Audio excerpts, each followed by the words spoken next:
करुणापूर्णसुधाब्धे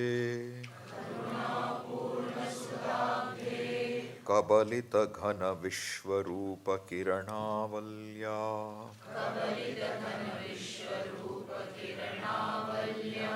अरुणाचलपरमात्मन् अरुणो भव चित्तकञ्जसुविकासाय ॐ सहना भवतु सहनौ भुनक्तु सह वीर्यं करवावहै तेजस्विनावधीतमस्तु मा विद्विषावहै ॐ शान्ति शान्ति शान्तिः 14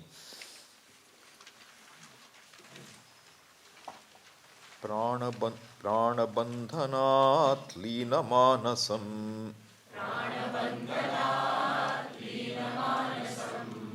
एकचिन्तनात् नाशमेत्यदः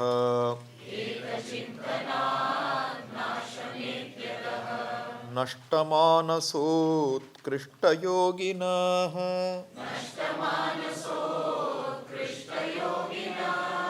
कृत्यमस्ति किं स्वस्तितिं यतः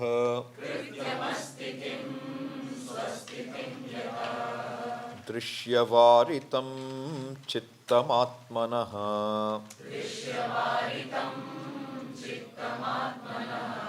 चित्वदर्शनं तत्वदर्शनं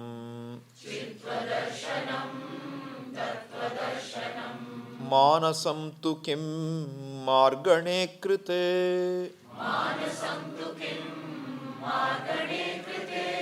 नैव मानसं मार्ग आर्जवात्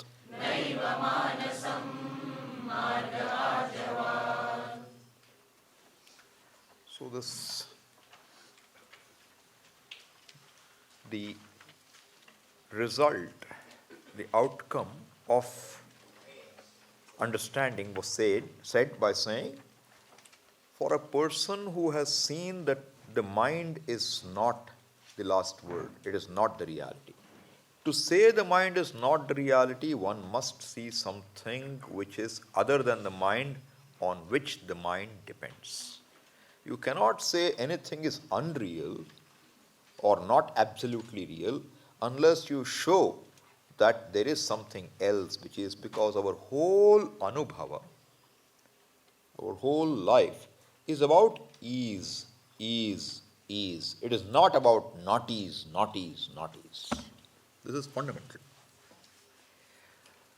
Our problem is not see, if everything is not ease, problem also not ease. Not is not our vyavahara. Our vyavahara is centered on what is. And I want some presence. If it is absent, I try to get it. Right? So that the presence alone is a source of comfort, or the presence alone sometimes is a source of discomfort. A thing which is absent can neither make me better nor can make me worse. A thing which is not there cannot in any way affect me. Except, why do things which are not there affect me? Because I have a demand that they should be there. The presence of the demand is the problem. The absence of the thing is not the problem. So an absence in itself can never be a problem. This is our day-to-day experience, that our whole life is about what is. First I am, then something else is. That is the world. Easiness is fundamental to the world. There is nothing which you can say. Even if you say it is not, you will have to tell me what is it which is not. That idea at least is. So when something is present constantly, that is called anvaya. It doesn't go away. It is present, present, present. So take another example of Anvaya. This is how the Upanishads present it. What do you hear? Some bird, or was it a door? I don't know, whatever it is. We heard a sound. We heard a sound. We hear several sounds. So suppose you heard a trumpet. What do you know? It's a trumpet. Suppose you heard a flute. You know it's a flute. Suppose you heard drums. You know it's drums. Now we say, before you know it's a trumpet or a flute or a drum, before that you know it's a musical instrument. Before you know it's a musical instrument, you heard a sound. Right? Before you heard a sound, is there something? Before you heard the sound, are you there to hear the sound or not? You are. What are you? The hearer. When you hear the sound, you are the hearer. Before the hearer, was there something? Because hearing is an event and you don't create anything. You just are aware of it. So you're going from what we call Vishesha to Samanya. This is a method that the Shastras use. You look at anything, it is a Vishesha. This is a tablecloth, let us say. What's on this table is a tablecloth. Tablecloth. What is Samanyam in this tablecloth? Cloth. Correct? Cloth. That is why it is Uttama Purusha Pradhana. Second word, It is not, Tat Purusha is that. What is Pradhanam is what he talked about. Tablecloth. Now what do you understand? It's a cloth. But a cloth which is used to cover a table. How you use the cloth is now determining its Vishesha. Same cloth, if I put it on a dead body, it will become what? A shroud? You call it something else. And you won't put it back on a table probably. But that's our emotion. Cloth doesn't have a complaint. Correct? So, sometimes the Vishesha is in our mind purely based on how we use it. No? So, you have melodies and melodies. But one melody is a melancholy melody. One is a joyous melody. That's how you relate to it. It's not even usage now. Correct? So sometimes the same thing used differently. Sometimes slight different. But these are all what? Vishesha. Vishesha means there's an extra. It's an extra qualification. Extra qualification to what? To something Samanyam. Correct? And that Samanyam means the base, the common base, to which you add bells and whistles. So you added bells and whistles to something. So I added a horn to a two-wheeler. I removed the horn on the two-wheeler which was there and I added a large four-wheeler's horn to the two-wheeler. So that when I honk, somebody thinks I'm a four-wheeler fellow. They make way for me. Vishesha. The horn is a Vishesha. To what was it added? To a two-wheeler. Right? Is the two-wheeler the last word? No. The two-wheeler is also a Vishesha. It's also some qualification on a means of transport, let us say. Why two-wheeler? Because it has two wheels. What is the transport? It's the bike. Right? Leave the wheels out now. Two-wheeler, but two wheels leave out. What is remaining now? The vehicle. Right? That vehicle means what? Let us say, most important thing about it is the engine. Is engine Samanyam? Engine also is Vishesha on some technology you use and put together an engine. Is that, so you keep going back, you will find everything is an addition, a value addition. Each value addition is to what? We keep looking. Then what do you find as you keep going further down the value addition chain? you find you're coming to more and more fundamental understanding of things. Correct? So we normally begin with what? We look at the world and we try, like we did now. We took a two-wheeler. We took at sound. But there is a Vishesha on this side too. This fellow is the knower of the sound, of the trumpet sound. That knower, now I'm trying to divide. You can look at the world and you can also look at the looker of the world, if I can use the word looker, okay? The one who sees the world. So one who sees the world, seer, this is Samanyam. You have to probe it a little to see, is this a unit which is unsplittable, or can you go further down? So what do you find now? Basically, I am a knower. True or not?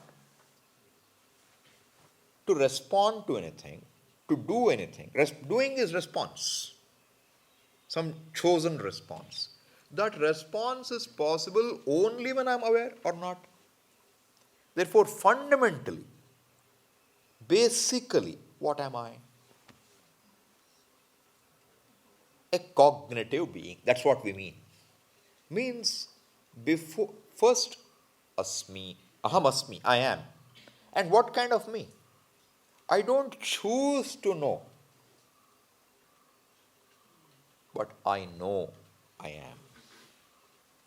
Right? Then this knower knows something other than I am. What is that?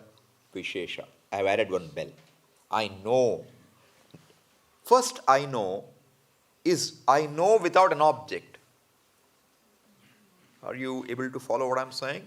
The first I know is not that I know something. I know I am. There is no object involved. The second level, first bell and whistle getting added is what? I know something. I know something. Then what happens? Suppose you know a sight. Then the knower now, morphs into a seer. If the knower knows a taste, he morphs as though into a taster.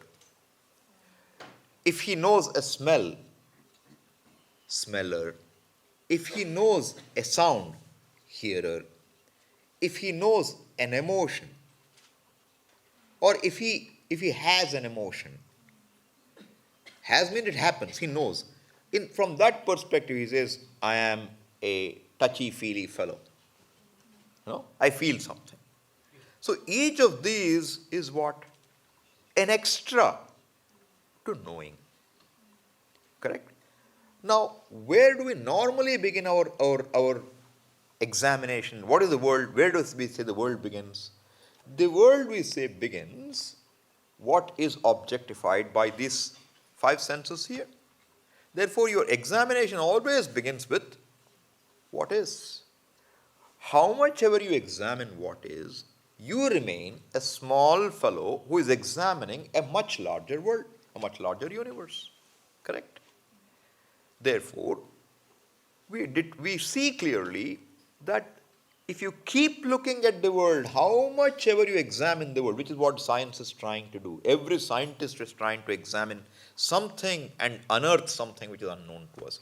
How much ever you do, your self-identity remains as a knower who knows a little and a lot more which is yet to be known. Can this change? Can this ever change? Even the most, prolific scientist would still say there is so much more to be known. Because every time you open one thing, you discover there is so much more to know in that one thing itself. So Swami used to always say, how far does your knowledge go? How far does your knowledge go? How far is your ignorance from you? It is one more question away. It's just one question away. What is this? What is this? You're all very knowledgeable. Flower. What flower is this? Hibiscus esculentus. More knowledgeable. Huh? Sinensis. Okay. Hibiscus esculentus berry is tomato, is it? Vendeca. Okay, I forgot. Anyway, something came. Anyway, so now what did they expose? They know more. I am ignorant. See, one more question away. Good. Very nice. Now the point is, what is this tongue-like thing sticking out? Stamen. Nama you know. Stamen. Why is the stamen like this? Why this doesn't have a stamen that I can see? Don't know. Why these? What are these? Petals. Why these petals are different? No, because it's hibiscus. Why is it called hibiscus? Because it is red. No, you can't put the two. Why is it red? No, it's got some pigments. Why is that pigment here? Why is it here?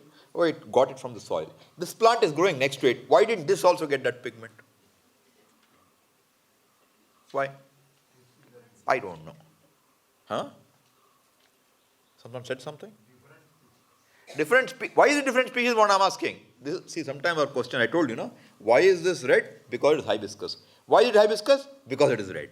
This kind of question we have seen long ago. This is our usual problem, okay? Where do you live? Oh, I live opposite the dining hall. Where's the dining hall? Opposite where I live. How much wiser do we become? Very wise. So, if you examine, why? You say it's a pigment. Why that pigment? Because in soil. Why this plant alone got the pigment? Why didn't get it? What will you say? I don't know.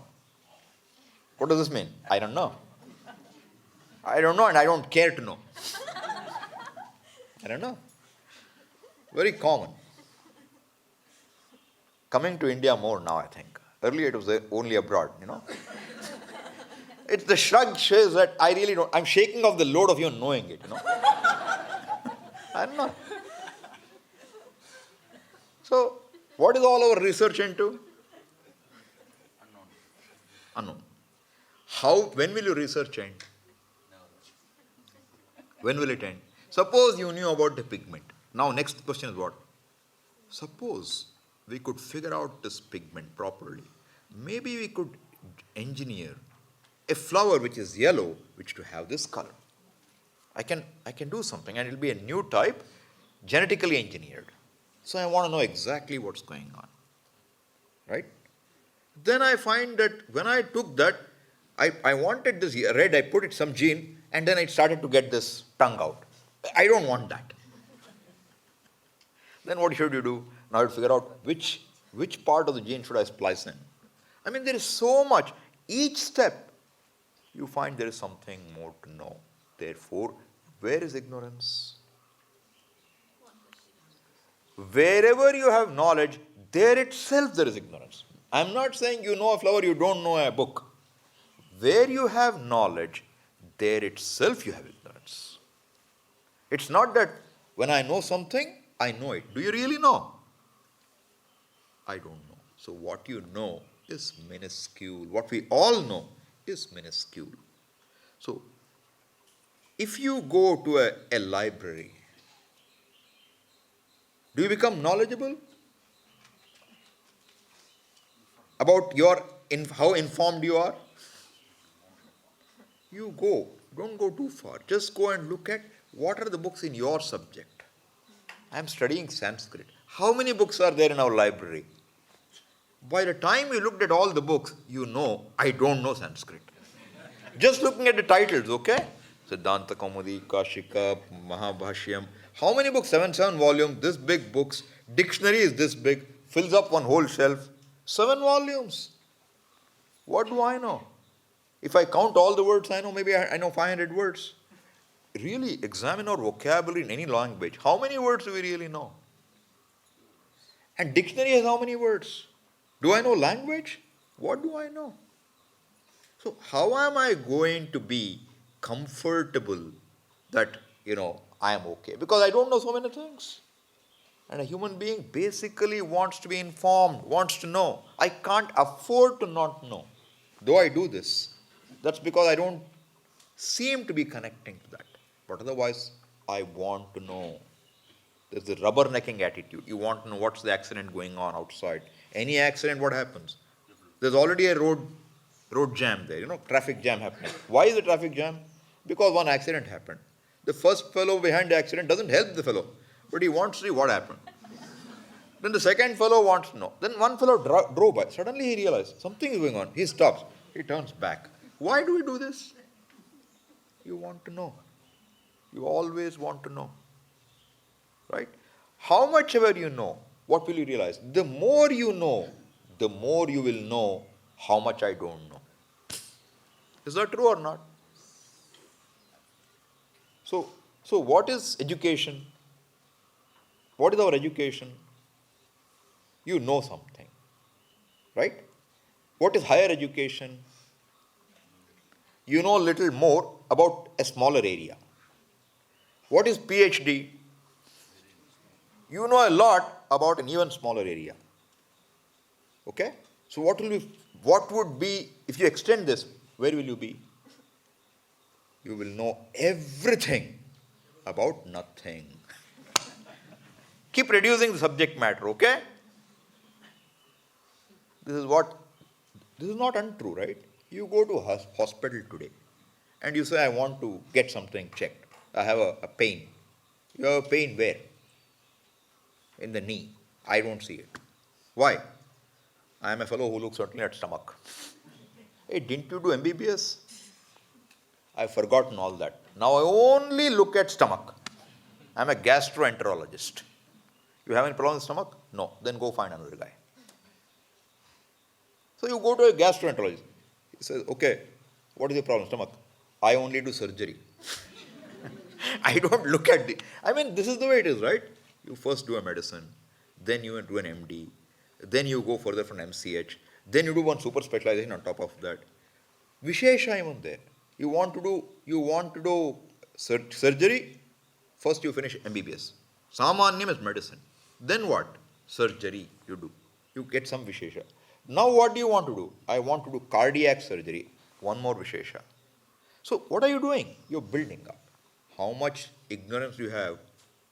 As you know more, you realize even in that heart, there is so much unknown.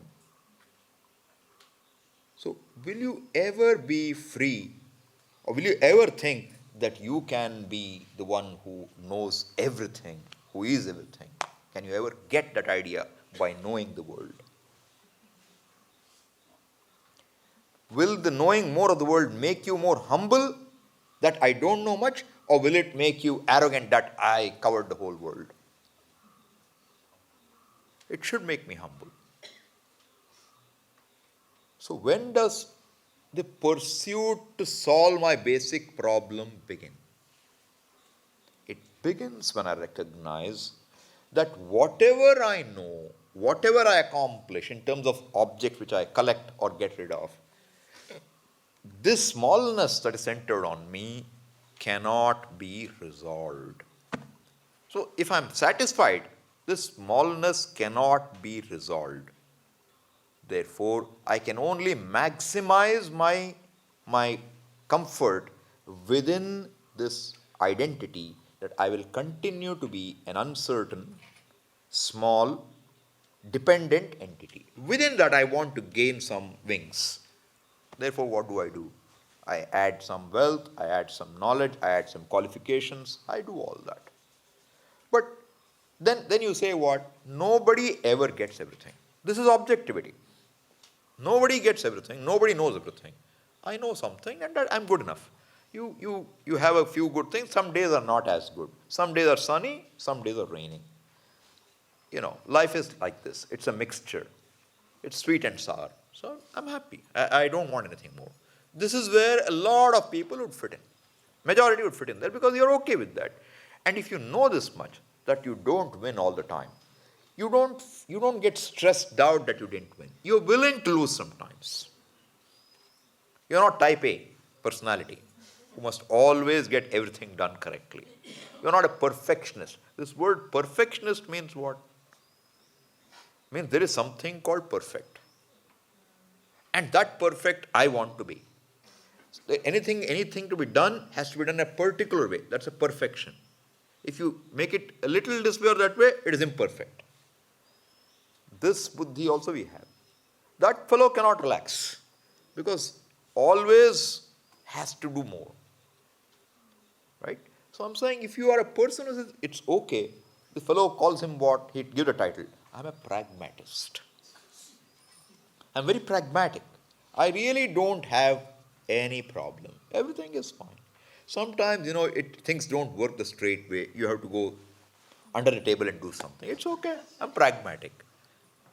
Everything is pragmatism. But even if you are pragmatic, you realize that sometimes it's not that you don't know. If you had a choice of being more pervasive, being bigger, you would. But you have just pragmatism sometimes is just giving up on the possibility that you can do more. You already put a ceiling for yourself. This is all I can do. Nothing wrong. But I'm saying the reason you put a ceiling is because you already decided I can't do better. Suppose someone told you you can do better. Like in a school, in a government school, typical. Kids go. So I heard, this person said, the maid says, my son, was going to school and the school teacher called him and said, why are you taking commerce in 11th? I think that's all I can do. No, you're brilliant. You take science. You will do well. Whether he will do well or not, we don't know. But the science teacher wanted some students in his class. Okay? And he tells this kid, hey, you take science. You'll do better. And the kid also feels good about it. So he decides, shift commerce to science. What made him shift is somebody told him, you can do better. I'm just saying that pragmatist is lifted out by somebody pointing out that you have decided you can't do science. You have what it takes to do science. Otherwise, he won't step out. Typical, a child of a laborer, manual laborer, his aspirations don't go too far. He wants to, as a child, his game is what? Carrying headloads. Because that's the only game he has seen in life. So if he wants to do more, somebody has to tell him, hey, you can do more. Growing up, used to always think, look at what the lifestyle of the family is. And you say, well, if I could save, when you have to do one wedding in the family, there is no money. You have to borrow from your future. You borrow from your provident fund and you get a wedding done. Then what happens at that time? In my buddhi, what occurs? If I don't have to borrow to do something in life, I'm doing well. So my life goal is very small. If I have 10 lakhs saving by the time I retire, it's enough. That's what you think, because 1 lakh is not there today. But then what do you realize later? That 10 lakhs is like nothing. And today, that 10 lakhs somebody will get probably in 1 month. Some people. It's not hard. Now your scales change. Now you can get more. Correct? But I'm saying how much ever you draw, pragmatism means you accept it. Suppose you're not so pragmatic. Suppose you say, no, I don't accept this. In the sense that I always want to be happy. There is something more. It's not what I have. Because when I am happy, it doesn't seem to matter whether I have anything or not. This insight somehow enters your head. Then you will start questioning, is my feeling of well-being, does it depend on what's out there in the world which I've been examining? See, examining one side is pure science. What is the other kind of examining? An MBA's examination is what? What can I sell? To whom? To make how much money? So this is how you look at the world now. Who is my customer? What product does he buy? Why does he buy? I have a product. There is no need for it. Now I have to create a need for it. So this is how you create a new market. Before you got these post-it notes, did we need post-it notes?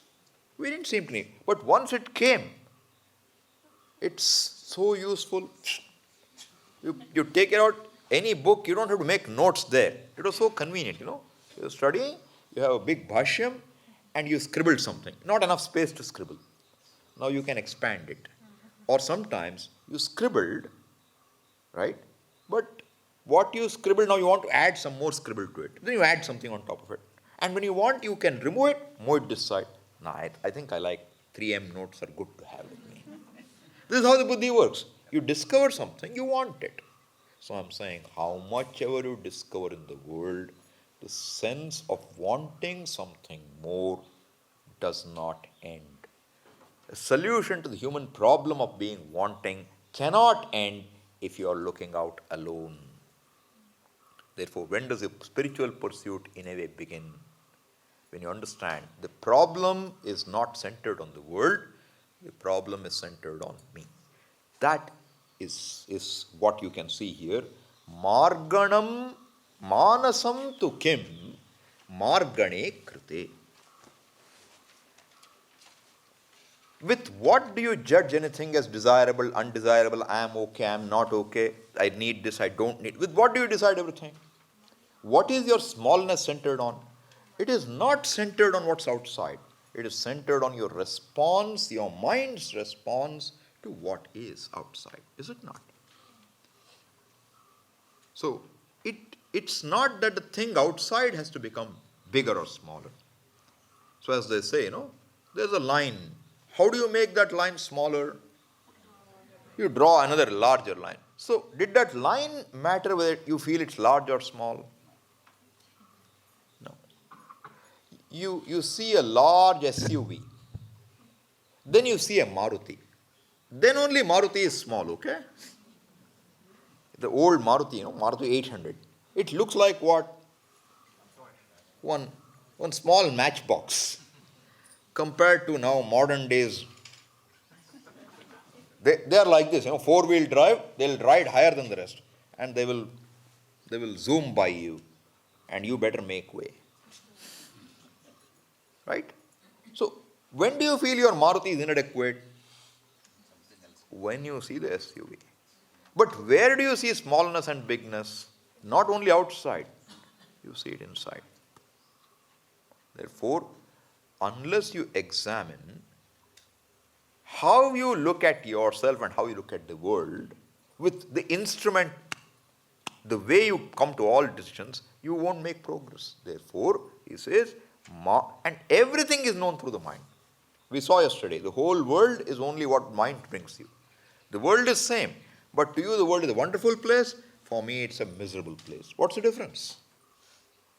The difference in how I look at the world, how you look at the world. This is what Vidyaranya will call Jiva Srishti, Ishvara Srishti. Ishvara Srishti is the world, Ishvara Srishti is this flower. And this flower. Jiva Srishti is, one fellow says, this flower is beautiful, this is not. Another fellow says, this flower is beautiful, this is not. Third fellow says, both are useless. What is outside? Same flower. This. Now we are doing value addition where? In the mind. This is also value addition. But this is value addition which doesn't belong to the object. It belongs to your own perception and your background, etc. This value addition you have to remove. Okay? That is objectivity. Removing value addition of this kind, what is not in an object, you see it, that value addition is called adhyasa. That you have to get rid of. But to get rid of it, you should know there is adhyasa. There is a mistake. There is an extra subjectivity I have added to it. Alright? But everything comes to the mind. Therefore, if it's subjective mind, what you see is different from what is. So the first step is reduce subjectivity. But even if I reduce subjectivity, I cannot completely become objective. It's impossible. Because subjectivity is my last name. Human being. Because we have a background. Right? So now you have to examine, is this, so I always feel I'm not okay and it's not me. Everybody feels I can be. Even if you don't say I'm not okay, you'll always see, can you be better? Yes, I can be better. I can be improved upon. You examine now this mind through which you know everything. That is called Marganam. What is the truth of this mind itself? Everything I'm trusting this mind reports to me. Is this mind really the last word? What is the truth of this mind? What is the nature of this mind? This inquiry is begun. So now, mind means you have begun an inquiry into yourself. You have turned from inquiring only into the world for your problems. You have turned to inquiring into yourself. This is a big turn. It's not an ordinary turn. It's a big turn. And it's not a turn just to put a band-aid here and a band-aid there. It's a very fundamental turn now that you say, perhaps it is not the world which holds a solution to my problem. Perhaps there is something more, because I know that despite the world being what it is, I am okay one day and I am not okay one day. I am like a yo-yo. I keep oscillating. So what is this? So he says, Manasam tu kim margane krite. When you examine, what happens? Naiva manasam. You find there is no such thing called mind. Like when we examined the flower, what did we determine? There is no such thing as flower. Because we found, is this flower? We took everything out. What is flower? Nothing is flower. Still you see a flower. So what is mind? Again, if you examine, the mind has no being of its own. So, naiva manasam. And it is not there, but something which is not there cannot have existence. So it is things put together. Everything is put together. And that means there is something else which backs it up. So you have to go from this Vishesha called flower to its Samanyam. Same way, you have this hearer. We started there. Knower. Then Vishesha is what? I am a hearer of a trumpet. Hearer of a flute. Now what? I am a hearer alone. Because sound Samanya. Then I am a knower of the sound. Hearer is there. Knower is hearer, knower is seer, knower is thinker, knower is taster, knower is emoter. Therefore, I am a knower. But I am not always knowing. Therefore, what is that behind the knower? There is an I. What is that I? That I is not something. This I which I know is coming and going. That I is also not I. This is the method. So he wants to present that. So he is saying, Marganam tu kim, Manasam tu kim, Margane krite. What's the answer? Naiva Manasam. So he says, Arjavat. Because you, see, suppose you just use the mind to know things. You are never going to come to what is the mind. So you have to take a direct hit. What is the mind? When you examine, then you find what? Mind vanishes. Mind doesn't vanish into thin air. Mind reverts to its cause. What is its cause? I don't know. Let's look at the next verse. Vrittayastvaham vrittimashritaha vrittayo mano vidyaham manaha ahamayam kuto bhavati chinvataha aipatatyaham nija vicharanam.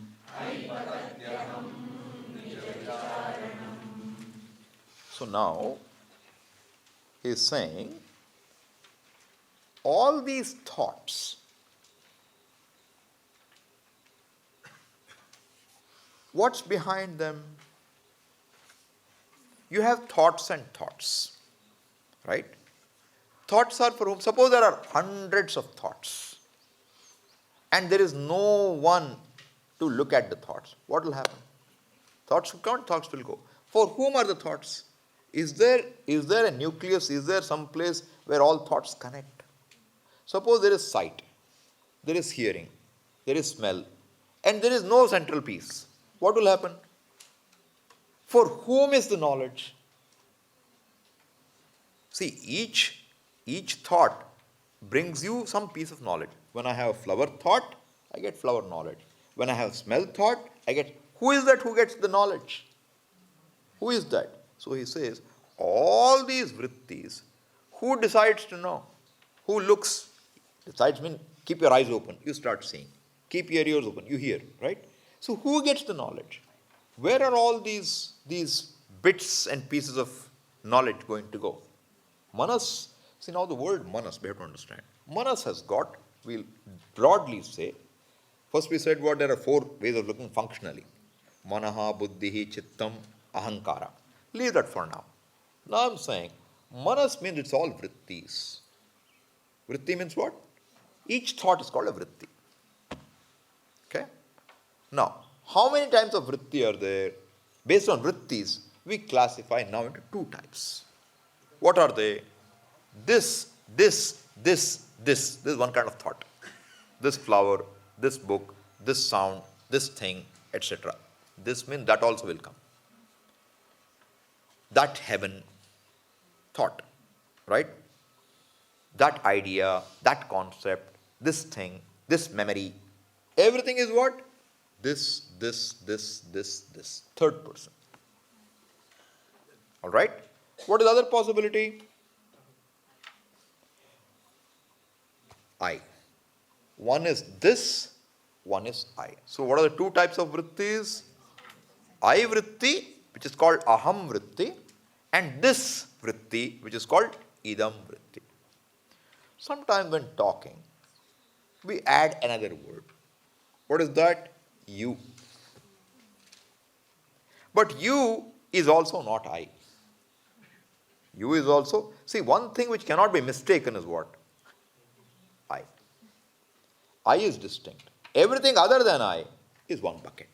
That makes it aham and idam. Within the not I, you have 2 now. There is you and there is others. Only in a conversation situation, not otherwise. So we say there are 3 persons in Sanskrit language. What? I, Uttama Purusha, right? First person. Then you, second person. And everything other than I and you is third person. Correct? This is how it is. So now you have vritti and vrittis. But how many I vrittis do you have? You have so many thoughts. How many I thoughts do you have? Only one. Without an I thought, do you know anything else? No. Therefore, all the thoughts, like all the spokes in a wheel, where do they converge? I. Therefore, if you want to understand this, what is this mind? What do you need to do? You need to go to their leader. Who is their leader? I. This is how Ramana is taking it forward. So he says, Vrittayastu aham vrittim ashritaha. Vrittayaha, plural, all these thoughts. Which thoughts now? Idam vrittayaha. Idam, this, that, all the things that you objectify. All these thoughts are centered on what? Aham, on the I thought. I is also a thought. Correct? On that thought alone, it is all centered. Therefore, in a way, if you look at it, all thoughts feed into the I thought, and all thoughts come out of the I thought, in a way. Does it make some sense to you? Because without an I, there is no other thoughts. Correct? And so you say, I saw a flower, I saw a rose, I saw people. That I will always be there in every thought. Anything you talk about, I is there. It is samanyam in a way. You understand that? I'm going by samanya vishesha. So samanyam means it is without an I, you cannot have a this.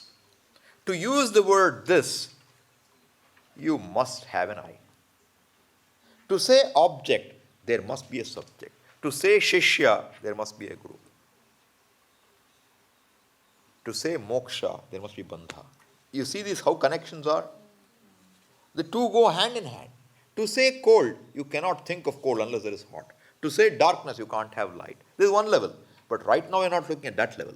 These are pairs of opposites by which you know anything. This is an overextension of where I am. Right now, what am I saying? To say there is a this, you have to have an I. Because if you don't have this and I differentiation, you don't need a word I, or you don't need a word this. If everything is same, you don't need that word. So what does this do now? You have an I. So there are two thoughts now, two types of thoughts, aham and idam. So which is the centerpiece now? If you could have this without I, they would be independent. But this thoughts, these do not have any being unless there is an I. The I takes this, based on his identification of what is I. So when I say I, where is this I pointing now? To this body. If I study and I understand, I can objectify this, then this body will move out. This will become this. Idam shariram kaunteya. This body. Until I know that, this starts begin here. So we have to find out what is I. So he says, vrittayastu aham vrittimashritaha. Therefore, he makes a statement. Vrittayaha manaha. Vrittayaha manaha vidhi. Right? Sorry. Aham vrittimashritaha. Vrittayo mano vidhi aham manaha. Okay. So, vrittayaha manaha. These thoughts are the mind. Right? And what is that? I am the mind. Why do you say I am the mind? Because without you, these thoughts don't exist. Therefore, what is mind now? Mind is not just thoughts. What did he do? He took the thoughts, said there is no thoughts unless they are held by an I, and therefore the I thought is the mind. Because without I thought, there is no mind. Okay? Depends on how we are looking at it. Okay? Here he is looking at it. He wants to come to that center point which he has to demolish. You understand what is the heart of it, you get rid of it, then manasam will go away. Because what do we want? Naiva manasam. We want to get to naiva manasam. Manasam tu kim, margane krite, naiva manasam. Marga arjavat. Now he is explaining, how do you come to naiva manasam? How do you arrive at there is no mind? Suppose you take each thought. How do you dismiss each thought? How many will you dismiss? You will keep dismissing all day. So he says, don't go with dismissing each thought. Let us consolidate now. Right? So you take all the thoughts and consolidate it into what? I thought. Alright, so he's saying what? This is, all the vrittis are centered on the I vritti. Let's say all the vrittis are called mind, because that's all the mind is. Vrityatmakam manaha. And what is that mind? Aham vidhi, aham manaha. That aham is what? The ahankara. That is what the mind is. So now it's like saying, these pots are all what? Clay. Now I don't have to talk about pots. Now I can talk only of clay, because the pots have no independent being. Here also, you forget about all the thoughts now. Now you hold on to the I thought. Now you can see where the who am I comes from. You get hold of the I thought. Alright, then what should I do? Ahamayam kuto bhavati chinvataha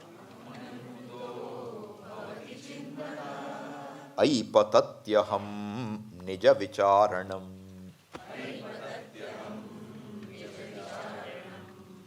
Now what's the next? How do you inquire now? Manasam tu kim margane krite. How do you do this inquiry? So this verse, the 17th verse, as I told you, is like a turn. Very critical. Now the basic concept has been said there. When you inquire into what is the mind, which is the basis for all your conclusions, the mind just disintegrates. How is that disintegration to be managed? How is it to be done? That he is giving a method. Don't start looking at each thought and try to do something with it. You first take all the thoughts and you consolidate. Now you have only one job to do. You knock out that one fellow, every fellow is knocked out. That's what he wants to do. So he's saying what? Aham ayam. I am this I. Which is the I now? The I that you know. The I thought. Aham ayam. Kutaha bhavati. From where does it arise? From where does it come? What is its antecedents? Ahamayam kutaha bhavati iti chinvataha purushasya. I'm adding the word purushasya. Chinvataha, one who is examining this in this way, one who is thinking, one who is inquiring, one who is doing vichara as to where does this I arise from? Where does this I come out? Where does it resolve? What is its antecedent? Because what do you know? Whatever something comes from, whatever something goes back to, that is its truth. Because what it arises from is its very basis. And make it sure what it goes back to. This you will find commonly. Karya Karana. So what is the use of Karya Karana? Cause and effect is that you understand we are not interested in proving effect or cause.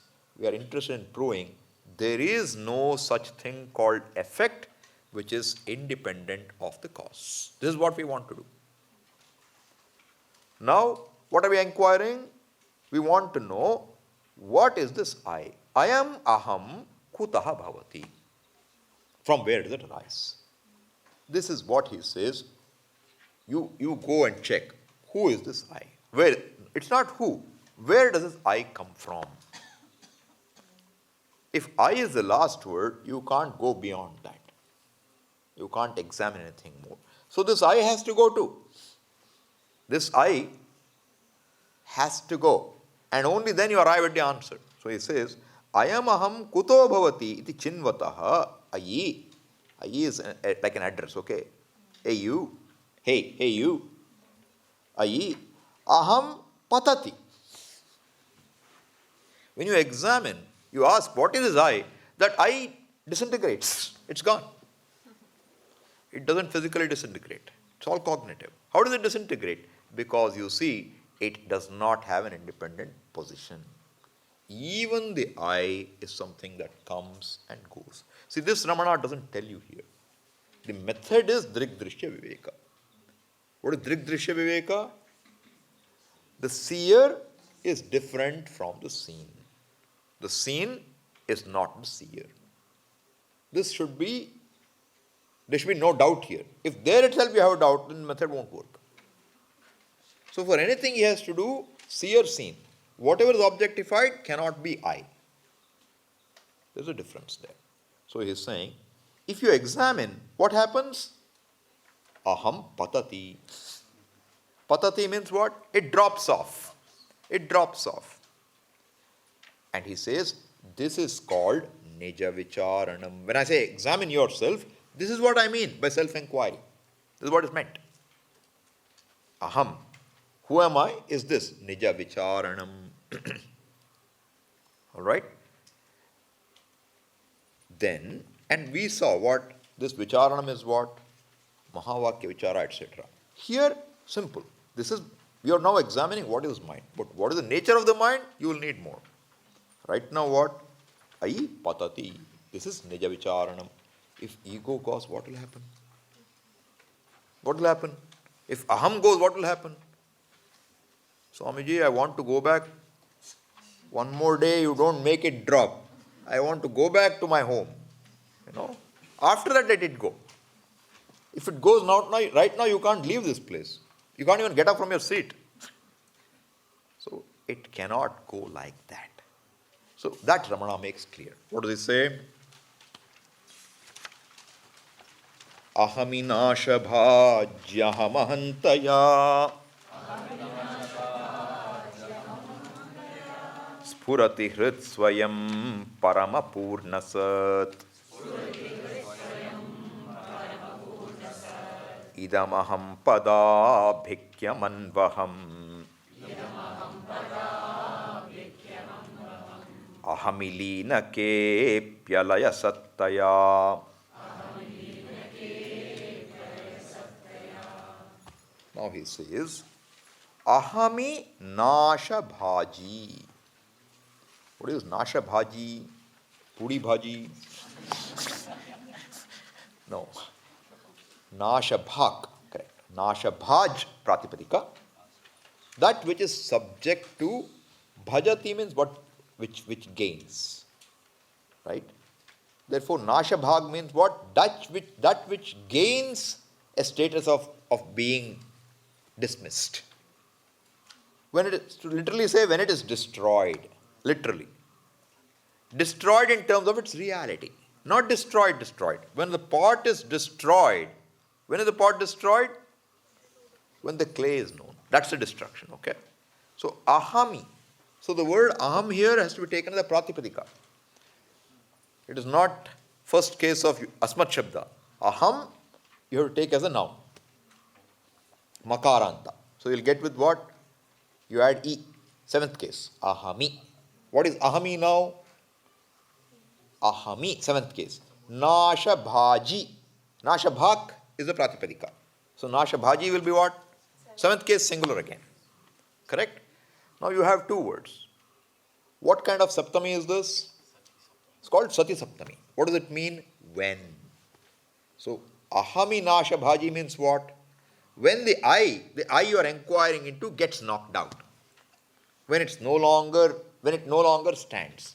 But to say it's knocked out, somebody must be there who is not knocked out. You can't knock out a thing and you are knocked out. Then you can't say it got knocked out. Suppose like our deer, sometimes they fight. And they fight to death. At times. They will gore each other. So, huge deer, you'll see RIP. It's dead.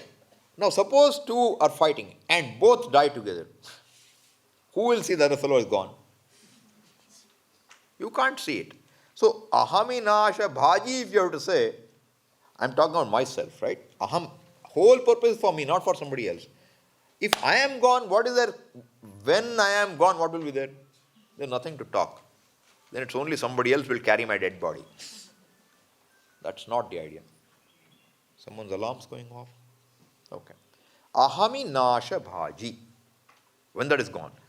Swamiji, then I won't be there. I told you, don't do it today. What does Ramana has to say? Spurati ahamaham taya. Spurati hrit swayam. When this what you called I, when it drops, then something which you couldn't knock off, that will shine as I. What didn't get knocked off will shine as I. When you knocked off the pot, means what? You just saw it's only clay. What shines? As I am. Not literally for the clay, okay? We are talking of I. But clay continues to shine. In fact, it continues to shine as a pot. But you now know it is not pot shining, it is clay shining as pot. Go one step further, it is not clay shining, it is the clay's cause which is shining as pot. Go one more step, it is its cause. So finally, where do we want to go? You want to go to that which is really shining. There is only one thing which shines.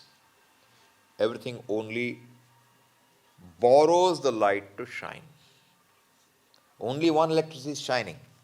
All the bulbs are not sources of light. They are just manifesting the light. Only one sun is shining.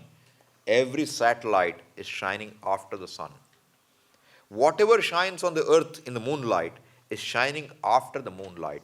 The moonlight is shining after the sunlight. What is really shining?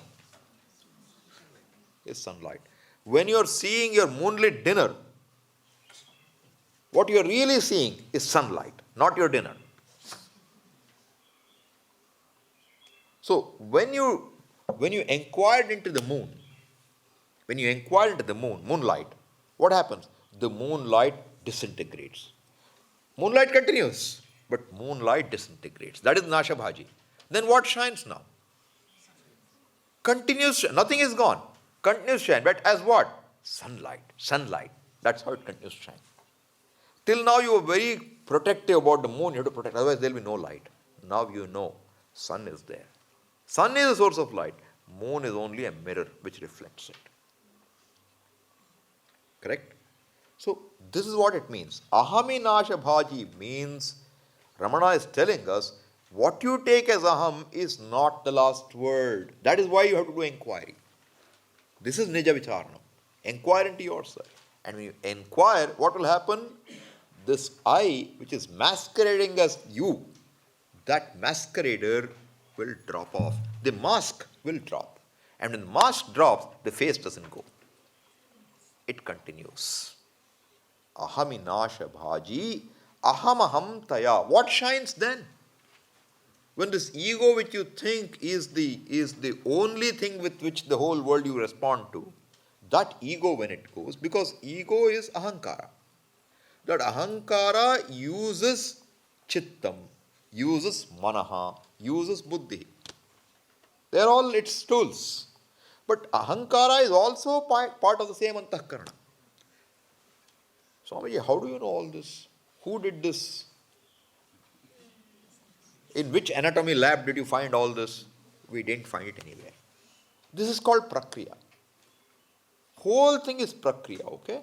You have an experience and human mind won't accept anything unless it sees it to be within its reason. What is totally unreasonable, you can say you believe, but you can't swallow. And you can believe something which is believable. Right? So suppose I say, in this I have coins. You can believe, but I say, in this I have coins. Hear them? You should hear them. What do you know now? There are no coins. This is not believable anymore. Understand? What should be believed is what's believable. So even if Shastra informs me of something, I have to understand what it really means. Correct? So when it says, this aham, how is there a difference? See, our own experience is what? There is an I thought, and there is his thought. Is the experience there or not? The experience is there. Therefore, there are two things, is my conclusion. That conclusion has to be broken. All right? But I want to tell you that, all these thoughts have only one basis. For that, I give some logic. But then you will ask me, where does aham thought come from? Where is aham thought? What is the model of the Shruti, by the way? This you will see in Dirigdrishya Viveka. This is a model. Don't take this literally. That this mind has got two parts. Total mind has got two parts. One is ahankara part. One is the antahkarana part, it will say. It will use that word there. And then what will it say? The ahankara, it's like, two things. Okay? Functionally two things. Physically one thing. Physically also it's hard to say because it's all sukshma. In that, when this consciousness obtains in this, there's only one consciousness. Sorry, I said this, okay? Not distant. It's right here. Sun, example, okay? So when they obtain, the materials, there's some slight difference here. This fellow comes up as I, ahamkar. Other fellow comes up as the instrument. Now, there's a small distinction made. How can you distinguish like this? This question you cannot settle with any amount of scientific analysis. Because the mind, buddhi, antahkarana, aham, idam, none of them is available for analysis. Because the fellow who does all analysis is the aham. And he uses the idam to do analysis. He cannot analyze it. He can't do it. Therefore, what is the pramanam there again? Shastram. In this area though, whether it is 2 parts, 4 parts, you cannot say, I will prove it one day. It's just functional. You see how things are and you have a model to understand it so you don't fight them off. You don't fight what is being told. So what is being said here is this aham. In this aham part, one vritti comes. This is called ahankara. This vritti pervades the mind. Now, the light of consciousness is all over. But the light of consciousness doesn't directly appear as that illumining principle here. It appears in the mind. The whole. In the antahkarana it appears first. Then from the antahkarana it will pervade the mind, the second part, which is the instrument. That will then go out and pervade the objects. First the indriyas, the sense organs. The sense organs, through them the light will go out and pervade the world. That's when you can say, yeah, I see a pot. So it started with one Chaitanyam. That Chaitanyam manifested in this particular body, as in the mind. In that mind, first it manifested as aham. Then the aham pervaded all the mind, etc. That went out to the senses, and senses went out to the objects, and only then you can say, this object I have seen. Do you see it happening like this? Can you make the steps? You can never do this hair splitting. The hair splitting is only done for Shastra's sake. Alright? Because you want to understand the experience you're going through. This you can fight about this, but what you can't fight about is what is your anubhuti. This is why I said that anubhuti is very important. See, generally we say pramanam is to reveal something. Correct? So what is pramana for what is Brahman or Atma? Is Shastra. That doesn't mean Shastra will illumine Atma. Then Shastra becomes the illuminer, you become illumined. No. You are already there. So to prove I am, we don't need Shastra. I am is no. In fact, you are the one who will use the Shastra. Therefore, I comes first or Shastra comes first? I come first. This I is not, it is not like you need the eye to know flower. Like that, you don't say Shastra objectifies me. It doesn't and it needn't. I am. Then why do I need pramanam? Not to say I am, but to understand what is this I am, what is the nature of this I am. This is where Vedanta is the pramana. So to say I am, Vedanta is not required at all. If it was required, then you would have to have Vedanta before you knew Veda. Before you could karma, you would have to know I am. And if you know who you are, you won't do any karma. That's not the way it works. I am is swata siddha. Okay, it does not become evident. Swayam siddha, aham. But what it is will never be known because you cannot objectify it with your means of knowing. Alright? So this, within this prakriya what we have done now, we have said there is ahankara, there is manaha. And in ahankara is aham vritti, which then pervades everything else. This is the way it is set up. This detail you will find in Drigdrishya Viveka if you want to look at it. One place to look at. Alright? So now, this aham, what do you see now? One Chaitanyam, it's like this, the sunlight. The sunlight does not directly illumine your moonlight dinner. It doesn't. It will come through the moon. You are interested in knowing what is this dinner? What am I saying, this dinner? And what do you find? The dinner is nothing, what I see is nothing but light. Now you inquire what is the light? You will end up with moonlight. Now you inquire what is moonlight? You end up with sunlight. Same way, the light means with what you see everything as an individual, that is purely the light coming from consciousness manifesting through one mind. This is what we call Chidabhasa, manifesting in your mind.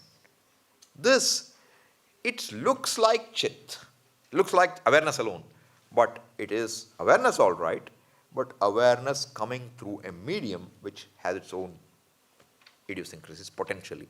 If you have no idiosyncrasies, then that will be as good as coming directly. Okay? So this whole prakriya means methodology, is not our commitment. we finally want to see what's the truth. So he says, when this ahankara is inquired into, then that due to which this ahankara is shining, that will continue, and this ahankara will drop off. Drop off cognitively. If it is really, you will say it is what? Samadhi, etc. It drops off cognitively. All right? And when it knocks off, it's not that you are not there. That real I. Now I have to use the word real I. Why? Until now what was appearing got knocked off. So it is a masquerader. When that got knocked off, aham aham taya. How does it shine? Aham, aham, aham. Means I. You always know. In every vritti you have I. Anytime you know anything, I is always there. When you say pot is, it means I am a knower of the pot now. That's what pot is means. Is it not true? If you say pot is, I am the knower of the pot. Book is, I am the knower of the book. Emotion is, I am the knower of the emotion. Is I ever missing when you have idam vritti? Can't be. Therefore, that I, who says, I am the knower of the pot, that knower of the pot goes. Then when knower of the pot goes, I still remain looking for what else comes. That I also goes. What remains is the real I. Swamiji, how to look at that? That real I alone appeared as the masquerader. That masquerader alone appeared as idam also. Everything is one light alone. But that light is something which you don't recognize because you're lost in looking at what comes. And you look at this aham, you don't even go to it. Now we have started looking into it. So he says, when you examine this, then aham aham taya, the real I, what will it do? Spurati, it will shine. Okay? Hrit is what? I told you. Ramana loves the word hrit. Hrit means atma only. Okay? Right there, where it's obtaining. Heart, you'll say. But heart means what? The place where ahankara arises and sets is how Ramana defines hrit in Ramana Gita. Okay? That's his definition. Hrit is where ahankara arises and where it resolves. What are you examining now? Vichara is what? Where does ahamayam kutaha bhavati? Where does ahankara arises? So where will you end up in? You will end up in the resolution point of ahankara. That is itself is called hrit. What is resolution point of ahankara? It cannot be a physical heart. Because now you have gone the other way around. We are examining aham, you have come back to idam. Hrit is idam. This physical heart is idam. This is not what we are interested in. It is the resolution place of ahankara. So when it resolves into its being. And that itself is hrit. That hrit means aham. That hrit alone shines as what? Aham, aham, iti. And what is that? Ramana says, Paramapurnasat. It is Parama. It is that. Because see, the aham itself shines in this light. The aham is not dismantled. The general aham, which we know as aham, is dismantled. When it dismantled, it didn't vanish. Easiness didn't get vanished. Knowingness didn't go away. It remains. That is the hrit. Now, there must be something beyond that. Now so you say, first aham kutaha bhavati. You got one aham. Now you say, this aham you again find out. Where did it come from? So you see a vigraha being taken around a temple. Right? It's called what? The Utsava Murti. So you say Utsava Murti, this is Utsava Murti. When does it come out? It comes out every Thursday. Dakshina Murti comes out every Thursday. When will the main idol come out? Because if Utsavar comes out, Moolavar should come out also. He is inside, he should also come. Then what will a person who knows this says? What do you know? In a temple, the main idol which is consecrated never moves. It is achalaha. What moves around is a representative of it. Okay? So now, this is called krama prapta. Krama pratita. Means you first ask, First you did what? What are all these vrittis? The vrittis are mind. So what did you do? Vritti nasha in a way. Vrittis are gone. What is there is only I. Then what is that I? You did inquiry. It came to what? One more I. What is that I? Examine. Then it will go to one more I. You knock that out, one more I. Where will you end? You will never end. Therefore, no use. This inquiry will continue forever. Ramana doesn't say. He says what? Spurati hrit swayam paramapurna sat. Paramapurna. Purna means there is nothing outside of it. It is the whole. Purna. Whole. Complete. Parama. It's the last word. There is nothing more other than it for you to look even. Looker and looked are all included there. Paramapurna. And that is Sat. That is existence. Spurati Hritspayam Paramapurna Sat. We'll come back and look. Om Purnamadah Purnamidam Purnat Purnamudachyate Purnasya Purnamadaya Purnameva Vashishyate. Om Shanti Shanti Shanti. Hari Om Shri Gurubhyo Namaha. Hari Om.